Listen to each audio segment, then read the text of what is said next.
பக்கத்தில் தான் போட்டிருக்கிறாங்க. இவங்க என்ன செஞ்சாங்கன்னா அதுக்கு போட்டியாக திமோனாங்கிறதுல போய் ஈரான் தாக்குறாங்க. எப்படின்னா மாதிரியா தாக்குனா, அதாவது பில்டிங்கெல்லாம் பவுடராக கொட்டி கிடக்கு. அதாவது லேசான டேமேஜ் கிடையாது. அப்ப இதெல்லாம் வெளியே வர மாட்டேங்குது. வெளியே வந்து அவன் கார்க்கு தீவை தாக்குனதான் அவ்வளவு பெருசா போடுறாங்க. ஆமா.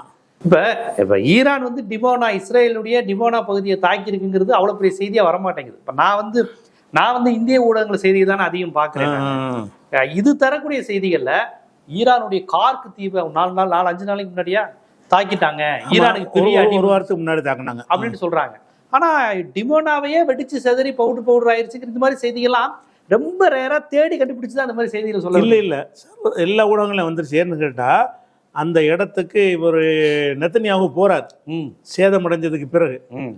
நம்ம எல்லாம் தாங்க முடியாத வேதனையை அனுபவித்து கொண்டிருக்கிறோம் அப்படிங்கிறாரு. அதான் அந்த வேதனை அடியுடைய வளம் பெருசா இருக்குன்னு சொல்றாரு. அது மாதிரி என்ன செய்யறாருன்னு கேட்டா, நீங்க சட்டவிரோதமான குண்டுகள்லாம் போடுறாங்க, அதை பத்தி நெத்தன்யாகு பேசுறாரு. இவர் பாஸ்பரஸை கொண்டு போட்டு காசா மக்கள் அடிச்சவர். அவர் சொல்றாரு, எங்களுக்கு சட்டவிரோதமான கொத்து குண்டு ஒன்று இருக்குல்ல, கொத்து குண்டு ஒன்று வச்சிருக்கிறாங்க, அந்த சிஜில்னு அதுக்கு பேர் ஈரான்ல. அது என்ன செய்யும்னா, ஒரு ஏவுகணை போகும் வானத்தில், என்ன செய்யும்னா அங்கனுக்குள்ள உடஞ்சி 100 பீஸா போய் 100 குண்டுகள் 100 இடத்துல விடும். 8 கிலோமீட்டர் ரவுண்டு பண்ணி அழிச்சு போடும். அந்த குண்டு போடக்கூடாதுன்னு ஒரு ஐநாவில் ஒரு முடிவு இருக்கு போல இருக்கு. அதை சொல்லி காட்டி கொத்து குண்டுலாம் போடுறாங்கன்னு புலம்புறதா இருந்தால் என்ன அர்த்தம்? கடுமையாக தாக்கியிருக்காங்கன்னு அர்த்தம். அதோடு தான் ட்ரம்ப் என்ன செய்கிறாருன்னு கேட்டால், எப்படியாவது சமாதானத்துக்கு போகணுன்ட்டு பல வகையில் முயற்சி பண்ணிகிட்டு இருக்கிறார். பல நாடுகளை தூது விடுறாரு. இன்றைக்கி பாகிஸ்தான் இறங்கியிருக்கிறாக தகவல் வருது, பாகிஸ்தானை விட்டு பேச விட்டுருக்குறாங்கன்ட்டு. ஆனால் அவங்க என்ன செய்கிறாங்கன்னா, நமக்கு இந்த பொருளாதார இழப்புனா நீங்கள் சொல்கிறீல்ல, அது நம்ம பார்வைங்க.